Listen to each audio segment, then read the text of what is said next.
Good morning students of BSc part third. मैं doctor हर्ष मल्होत्रा आज आपको एरेनफेस्ट थ्योरम कराने जा रही हूँ आज के उसमें लेक्चर में। ये लेक्चर थोड़ा सा लंबा लेक्चर है इसलिए, और साथ में कुछ मैथमेटिक्स भी है इसके अंदर, तो इसलिए मैं आपसे कहना चाह रही हूँ कि आप जब भी इस वीडियो को देखें और पढ़ना शुरू करें तो अपने साथ यहीं पर इस वीडियो को पॉज करके अपने साथ अपनी एक कॉपी और एक पेन साथ साथ में रख लें, और साथ साथ जिसका मैथमेटिक्स है, डेरिवेशन है, वो साथ साथ करते जाएं। यदि आप साथ साथ करते जाओगे तो आप इजीली समझ पाओगे। ठीक है, तो सबसे पहले इम्पॉर्टेंट पार्ट है इसका स्टेटमेंट। कई बार 1.5 मार्क्स में इसका केवल स्टेटमेंट ही पूछा गया है कि एरेनफेस्ट थ्योरम किसे कहते हैं। तो स्टार्ट करते हैं इसके स्टेटमेंट से। The theorem states that quantum mechanics gives the same result, यानी क्वांटम मैकेनिक्स सेम रिजल्ट यानी सेम रिजल्ट देती है as classical mechanics for a particle, जिस प्रकार से क्लासिकल मैकेनिक्स एक पार्टिकल के लिए देती है। क्या देती है? फॉर विच द एवरेज और expectation value of dynamical quantities are involve, यदि उनकी एवरेज और एक्सपेक्टेशन वैल्यू ली जाए। यानी इसको मैं दूसरी भाषा में समझाती हूँ कि जिस प्रकार से यदि कोई भी पार्टिकल मोशन के अंदर है तो क्लासिकल मैकेनिक्स में जिस प्रकार से उसको एक्सप्लेन करते हैं, हम क्या एक्सप्लेन करते हैं कि if a particle is moving, if a particle of mass m is moving along the direction of x, तो dx/dt यानी उसकी जो वेलोसिटी बराबर होती है वो किसके बराबर होगी? px/m, क्योंकि p क्या है? मोमेंटम है। p बराबर होता है mv। जानते हैं ना आप सब लोग कि p बराबर क्या है? mv है। तो v बराबर क्या हो गया? p/m। सो dx/dt बराबर हो गया px/m। ये हो गई आपकी कि यदि कोई पार्टिकल क्लासिकल पार्टिकल है। और ऐसे ही उस पार्टिकल को डिफाइन करने के लिए न्यूटन के द्वारा जो इक्वेशन दी गई थी, जिसे न्यूटन का दूसरा नियम कहते हैं कि F बराबर क्या? dpx/dt, यानी rate of change of momentum is equal to the applied force. और फोर्स को हमने क्या कहा है? -dv/dx, यानी rate of change of potential energy, यानी Fx is equal to -Δv/Δx, या जिसे बोलते हैं हम डेल वी भी बोलते हैं। Fx बराबर -Δv या -Δ/Δxv। ये था क्लासिकल पार्टिकल के लिए कि यदि आपके पास कोई भी क्लासिकल पार्टिकल है, यानी क्लासिकल मैकेनिक्स के अंदर हैं, न्यूटोनियन मैकेनिक्स के अंदर हैं हम, या चिरसम्मत मैथमेटिक्स, यदि हम चिरसम्मत भौतिकी की बात करें तो चिरसम्मत भौतिकी, जिसे हम न्यूटोनियन मैकेनिक्स भी कहते हैं, में यदि कोई पार्टिकल m गतिमान है और x दिशा के अंदर गतिमान है, तो उसकी गति को एक्सप्रेस करने के लिए हम इन दो समीकरणों का सहारा ले सकते हैं क्लासिकल मैकेनिक्स के अंदर। ठीक है, अब आता है कि एरेनफेस्ट ने क्या कहा था? एरेनफेस्ट ने कहा था कि सेम इसी तरह से जिस प्रकार से क्लासिकल मैकेनिक्स में हम कर सकते हैं एक्सप्लेन किसी भी गतिमान जो पार्टिकल है उसके लिए जो दो समीकरणें हमने बनाई थी, ठीक इसी प्रकार से क्वांटम मैकेनिक्स में भी हम कर सकते हैं। लेकिन क्या चेंज करना पड़ेगा? उन डायनेमिकल वेरिएबल्स में। डायनेमिकल वेरिएबल यहाँ पर कौन है? x है, px है, फोर्स है, ये सारे क्या हैं? डायनेमिकल वेरिएबल्स हैं। तो उसने कहा था कि ऐसे डायनेमिकल वेरिएबल्स को हम उनके स्थान पर उनकी एक्सपेक्टेशन वैल्यू ले लें। तो यदि हम इस इक्वेशन के अंदर x की जगह हम एक्सपेक्टेशन वैल्यू ले लें, ऐसे ही px की जगह एक्सपेक्टेशन वैल्यू ले लें उसकी, या f भी उसकी एक्सपेक्टेशन वैल्यू ले लें, यानी एवरेज वैल्यू यदि हम ले लें, तो ये दो समीकरणें भी क्वांटम मैकेनिक्स के अंदर एज इट इज़ लागू होती हैं।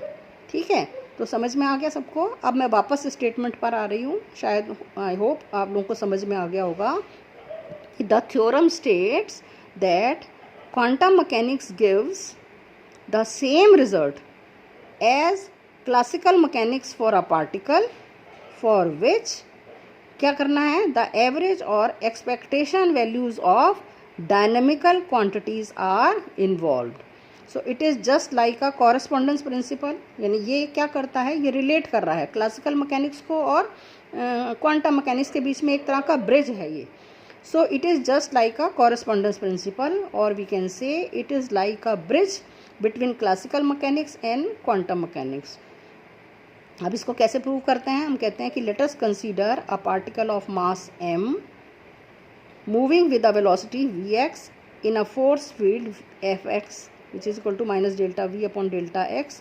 Here v is a potential energy. Then according to classical mechanics we can write dx by dt is equal to px upon m and dpx upon dt is equal to fx which is equal to minus delta v upon delta x, जिसे हमने Newton का दूसरा नियम कहा है. Now these equations, ये जो दोनों equations हैं, these equations are also valid in quantum mechanics. ये quantum mechanics में भी valid होंगी. कब होंगी? If classical variables are replaced by their expectation values. Means हमने x की जगह ले लिया है एक्सपेक्टेशन वैल्यू ऑफ x और px की जगह ले लिया है px की expectation value. So dx by dt expectation value बराबर हो गई 1/m px और d अपॉन dt r. यदि हम 3 डायमेंशन की बात कर रहे हैं then d upon dt expectation value of r is equal to p upon m. ये हो गई आपकी 3 डायमेंशन के अंदर. तो ये हो गया आपका first part of Ehrenfest theorem. And this is our second part. d upon dt expectation value of px is equal to minus delta vx upon delta x की expectation value, या यहाँ पर हम fx भी लिख सकते थे. अर्थात एक कण की गति को वर्णित करने वाली, हिंदी में स्टेटमेंट आ गया. अब इसका क्या क्या लिख रहे हैं? एक कण की गति को वर्णित करने वाली चिरसम्मत समीकरणों में यदि चिरसम्मत चरों के स्थान पर उनके प्रत्याशी मानों का प्रयोग किया जाए तो वे ही समीकरणें क्वांटम यांत्रिकी में कण की गति का वर्णन करती हैं. तो ये हो गया आपका हिंदी में स्टेटमेंट आ गया आपका. तो यहाँ तक आ गया आपका स्टेटमेंट का पार्ट. यदि आपसे 1.5 मार्क्स में पूछा जाता है तो यहाँ तक आपको लिखना है. ये हो गया क्वांटम एरनफेस्ट थ्योरम का स्टेटमेंट. अब आ जाते हैं हम इसके डेरिवेशन पर. सो डेरिवेशन हम पहले फर्स्ट पार्ट का कर रहे हैं. फर्स्ट पार्ट का डेरिवेशन कैसे कर रहे हैं? आई होप सबने अपनी कॉपी और पेन अपने पास रख लिए होंगे. आप लिखना शुरू कीजिए कि फर्स्ट पार्ट जो है वो क्या है? d upon d t expectation value of x is equal to p x upon m. ठीक है, जहाँ क्या है x क्या है? पोजीशन कोऑर्डिनेट है. अब एक्सपेक्टेशन वैल्यू की डेफिनेशन से हम शुरू कर रहे हैं. एक्सपेक्टेशन वैल्यू की डेफिनेशन क्या होती है? x की होती है minus infinity to plus infinity psi star x का ऑपरेटर, और x का ऑपरेटर आपको मालूम है सेम होता है, सेम ऑपरेटर आता है, x ही आता है x का operator. So Sai d x by d T psi star Sai d x. ये हो गई definition of expectation value of x. ठीक है, प्रत्याशी मान लिख दिया हमने x का. अब क्या कर रहे हैं? हम ये मान कर चल रहे हैं कि जो वेव फंक्शन है वो कैसा है? नॉर्मलाइज्ड है. नॉर्मलाइज्ड है तो डिनोमिनेटर आपका 1 आ गया. So expectation value of x बराबर हो गई Sai star x T x Sai d x. ये हो गई इक्वेशन नंबर 1. ठीक है, तो हमने अब क्या करा? हमने इसको, हमें चाहिए क्या है? इसका डिफरेंशियल करना है, डिफरेंशिएशन करना है टाइम के रिस्पेक्ट में. सो हमने क्या करा? समीकरण 1 को टाइम के रिस्पेक्ट में डिफरेंशिएट कर रहे हैं. d upon d t expectation value of x is equal to minus infinity to plus infinity delta upon delta t psi star x psi d x. अब x एंड y t क्या है? ये independent variables हैं. Independent variables हैं तो हमने x को हमने बाहर ले लिया है. So minus infinity to plus infinity delta upon delta t psi star Sai या साई साई स्टार एक ही बात है, कोई फ़र्क नहीं पड़ता है, डी एक्स. ये हो गई इक्वेशन नंबर 2. तो आई होप इक्वेशन नंबर 1 आपको समझ में आ गई है, इक्वेशन नंबर 2 आपको समझ में आ गई है. अब यहाँ हम इसको एज इट इज़ यहीं पर ही छोड़ देंगे. अब हम आगे हम स्टार्ट कर रहे हैं. Now from 1 dimensional time dependent Schrodinger equation can be written as. 1 dimensional time dependent Schrodinger equation को लिख लीजिए. क्या है आपके पास? I h cross delta psi by delta t is equal to minus h cross square by 2m delta 2 psi upon delta x square plus we psi. इसे हमने माना से इक्वेशन नंबर 3. क्या है ये? आपकी 1 dimensional time dependent Schrodinger equation. ठीक है, हम पहले निकाल चुके हैं, इसका डेरिवेशन कर चुके हैं, तो इसको आप लिख लीजिएगा. उसके बाद हम क्या कर रहे हैं? इस समीकरण 3 का कॉम्प्लेक्स कंजुगेट लिखेंगे. कॉम्प्लेक्स कंजुगेट कैसे लिखते हैं आपको सब बच्चों को मालूम है. कि आई की जगह हम माइनस आई कर देंगे और साई के ऊपर हम लगा देंगे psi star. So complex conjugate of equation number 3 बन गया आपका minus i h cross delta psi star upon delta t is equal to minus h cross square by 2m delta 2 psi star delta x square plus we psi star. Let this is equation number 4।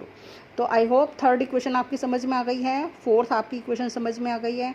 अब आपको क्या करना है, equation number 3 को Sai star से multiply करना है और 4 को साई से मल्टीप्लाई करना है और उनको सब्ट्रैक्ट कर देना है।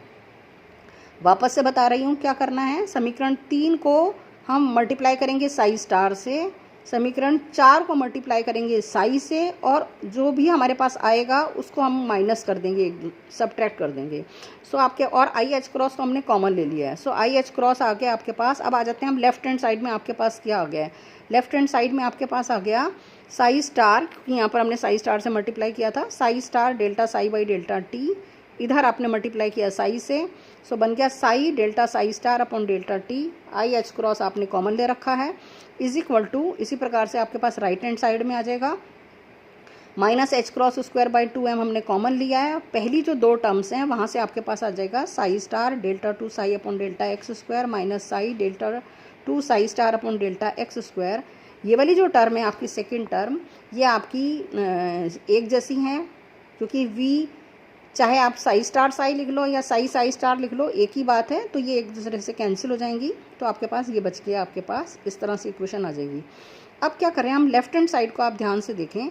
लेफ्ट हैंड साइड में मैं लिख सकती हूँ, इन दोनों को हम कंबाइन कर सकते हैं, delta upon delta t psi psi star, क्योंकि यदि आप इसको खोलोगे तो वापस आप यहीं पर आ जाओगे। तो हमने इसको कॉम्पैक्ट फॉर्म में लिख दिया है, i h cross delta upon delta t psi psi star is equal to, और यहाँ से हमने डिफरेंशियल का एक जो है फर्स्ट ऑर्डर जो है वो हमने यहाँ से हमने कॉमन ले लिया है। तो आपके पास क्या आ गया, राइट हैंड साइड में आपके पास आ गया minus h cross square by 2m delta upon delta x आपने कॉमन लिया है। अंदर आपके पास आ गया psi star delta psi by delta x minus psi delta psi star upon delta x, right. तो अब हमने क्या करा, यहाँ से आई एच क्रॉस को हम इधर ले गए, राइट हैंड साइड में ले आए, और आपके पास आ गया delta upon delta t psi psi star is equal to i h cross by 2m delta upon delta x psi star delta psi by delta x minus psi delta psi star by delta x. ये आ गई आपकी equation number 5। I hope यहाँ तक आपको समझ में आ गया होगा। अब हम क्या करेंगे, इक्वेशन नंबर 5 में से जो लेफ्ट हैंड साइड है इसकी वैल्यू को हम रख देंगे इक्वेशन नंबर 2 में। समीकरण नंबर 2, ये मैं वापस से आपको दिखा दूं, ये आपकी समीकरण नंबर 2 थी। यहाँ पर हम इस जगह पर इसकी वैल्यू को पुट करेंगे।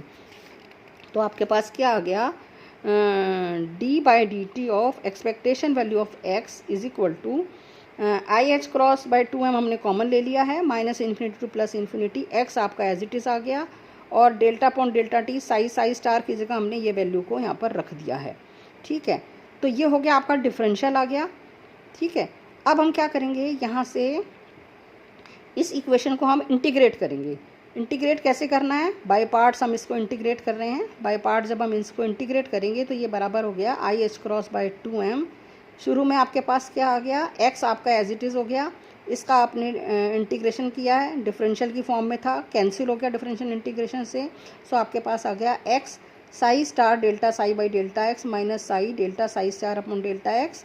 लिमिट रख दी आपने minus infinity to plus infinity, minus i h cross by 2m आपका कॉमन था, ये भी यहाँ पर एज इट इज़ आ गया। अब आपका जो सेकेंड पार्ट है बाई पार्ट्स में, फर्स्ट जो है x का डिफरेंशियल हो गया 1, ये यहाँ से ख़त्म हो गया, और ये आपने एज इट इज़ रख दिया है, यहाँ से आ गया आपके पास dx। ये आ गई इक्वेशन नंबर 6। कैसे मिली है समीकरण 6 हमको, समीकरण 5 का बाय पार्ट्स इंटीग्रेशन आपने यहाँ पर किया है। अब यहाँ पर जब हम यहाँ पर लिमिट्स पुट करेंगे, जो वेव फंक्शन होता है, वेव फंक्शन में एक खास बात होती है कि वो माइनस इन्फिनिटी से प्लस इन्फिनिटी की तरफ जब टेंड्स करता है तो उसकी वैल्यू 0 होती है, क्योंकि बीच में उसकी वैल्यू मैक्सिमम आती है। So now as x tends to infinity और x tends to minus infinity, wave function और उसका जो फर्स्ट डेरिवेटिव है that approaches to 0। This is our boundary condition for wave function. तो हम वेव फंक्शन की बाउंड्री कंडीशन का यहाँ पर हम यूज़ कर रहे हैं। चूँकि ये 0 हो जाता है तो जो फर्स्ट पार्ट है आपका वो 0 हो गया इक्वेशन का, और आपके पास जो पीछे वाला भाग है वो आपका बच गया आपके पास। सो d/dt x बराबर हो गया minus h cross square by 2m minus infinity to plus infinity psi star delta psi by delta x minus psi delta psi star by delta x dx। ये हो गई इक्वेशन नंबर 7। तो यहाँ तक पहुँचने के बाद हम क्या करेंगे, इसको यहीं पर छोड़ देंगे। ठीक है, अब हम क्या कर रहे हैं, हम px की एक्सपेक्टेशन वैल्यू से शुरू कर रहे हैं कि from the definition of expectation value of px is equal to minus infinity to plus infinity psi star px का ऑपरेटर साई dx। नीचे का डिनोमिनेटर हमने 1 ले लिया क्योंकि हम मान चुके हैं शुरू में ही कि वेव फंक्शन कैसा है, नॉर्मलाइज्ड है। अब हमने यहाँ पर px की वैल्यू रख दी, ऑपरेटर की वैल्यू रख दी है, और माइनस आई एच क्रॉस हमने कॉमन ले लिया है क्योंकि px ऑपरेटर की वैल्यू क्या होती है, minus i h cross delta by delta x. तो माइनस आई एच क्रॉस हमने बाहर ले लिया है, minus infinity plus infinity psi star delta psi by delta x dx।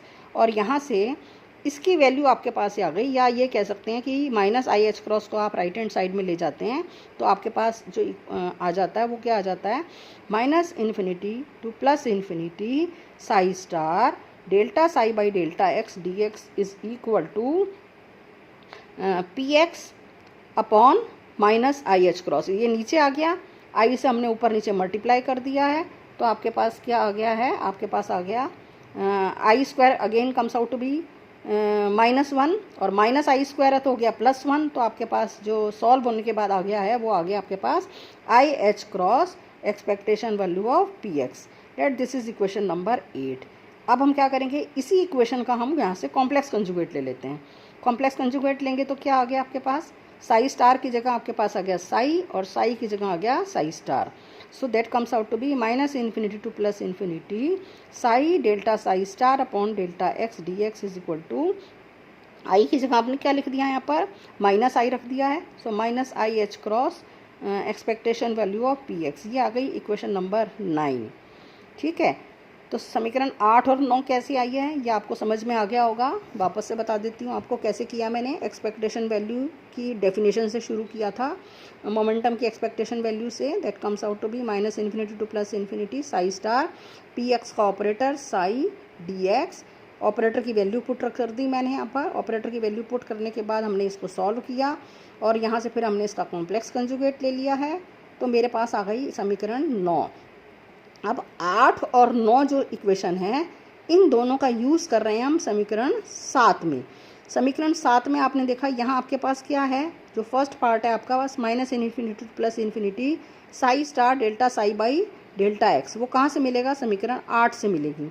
और psi delta psi star upon delta x integral minus infinity plus infinity dx, ये आपको मिलेगा समीकरण 9 से। तो समीकरण 8 और 9 का यूज़ करके समीकरण हम 7 को लिख सकते हैं, dx by dt is equal to minus i h cross by 2m is equal to i upon h cross expectation value of px plus i upon h cross expectation value of px। दोनों same हैं, add हो जाएंगे, तो ये बन गई आपके पास minus i h cross by 2m into 2i upon h cross expectation value of px। अब यहाँ से जो कट रहा है उसको काट दीजिए आप, 2 से 2 कैंसिल हो गया आपका, एच क्रॉस से एच क्रॉस कैंसिल हो गया है, माइनस आई स्क्वायर आपका बन गया +1।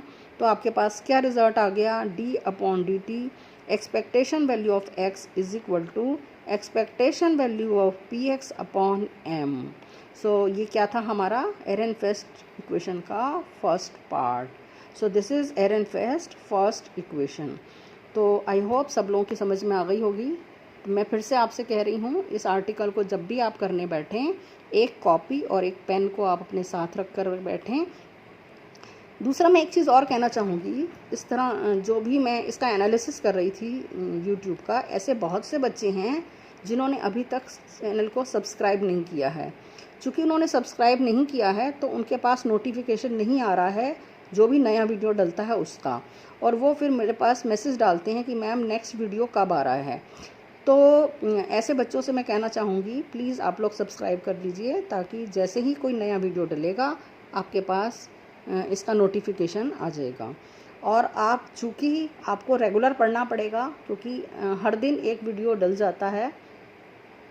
दूसरा, मैं आपसे और एक बात और कहना चाहूँगी, चूँकि आप लोग फाइनल ईयर के स्टूडेंट्स हैं, आपको आगे कॉम्पिटिशन्स देने हैं, एमएससी यदि आपको करना चाहते हैं, तो बिना कंपटीशन दिए, बिना आप किसी भी जगह पर अच्छी यूनिवर्सिटी के अंदर आप एडमिशन नहीं ले सकते हो। आपको रिटन क्वालिफ़ाई करना होगा। तो रिटन जब आप क्वालिफ़ाई करेंगे तो आपके पास आपको फर्स्ट ईयर के, सेकंड ईयर के और थर्ड ईयर के सभी पेपर्स पर आपको सवाल पूछे जाएंगे। तो चूँकि अब आप थर्ड ईयर के अंदर हैं, सेकंड ईयर के भी वीडियोस डल रहे हैं, आपको सेकंड ईयर के वीडियोस भी साथ साथ देखते जाएं, उनको भी पढ़ते जाएं, जिससे कि आपको आने वाले समय में जब आपको एमएससी के लिए एडमिशन के लिए आपको तैयारी करनी होगी, तो वहाँ आपको पूरी हेल्प मिल जाएगी। और अभी कुछ दिनों के बाद हम फर्स्ट ईयर के वीडियोस भी डालना स्टार्ट कर देंगे। तो बच्चों, यदि आपको वास्तव में हायर स्टडीज़ करनी है, अच्छी यूनिवर्सिटीज़ में जाना चाहते हो, तो आपको रेगुलर पढ़ना पड़ेगा। क्योंकि यदि आप एक भी वीडियो स्किप कर जाते हैं, नेक्स्ट डे आपका नया वीडियो डल जाता है, तो आप पीछे रह जाते हैं फिर। और आप पैरेलल पढ़ते जाएंगे तो आपको बिल्कुल भी दिक्कत नहीं आएगी। और फिर भी उसके बावजूद भी यदि किसी को कोई प्रॉब्लम आ रही है, तो वो मेरे से एक्स्ट्रा बात करके अपनी प्रॉब्लम को सॉल्व कर सकता है। मैं फिर से आपसे यही कहना चाहूँगी, आप एक अच्छा करियर बनाना चाहते हैं तो आपको साथ साथ पढ़ना शुरू कीजिए। ये आपके पास गोल्डन टाइम है, आप घर पर हैं, आपको कॉलेज नहीं आना है। आपको बहुत समय आपका ख़राब हो जाता था कॉलेज आने में, तो आज आप अपने पेरेंट्स के साथ हैं, घर पर हैं, सुरक्षित हैं, तो आप साथ साथ पढ़ते रहिए। और इसको सब्सक्राइब ज़रूर कर लीजिएगा, जिससे कि हर नए वीडियो के आने पर आपके पास नोटिफिकेशन आ जाएगा, जिससे कि आप उसको टाइम से पढ़ पाएंगे। तो ये था आपका आयरन फर्स्ट इक्वेशन का डेरिवेशन हमने किया है। नेक्स्ट वीडियो के अंदर हम इसके जो सेकंड पार्ट है आपका, उसका डेरिवेशन करेंगे। ठीक है, तो अभी इतना ही, नेक्स्ट वीडियो में मिलते हैं फिर। Thank you.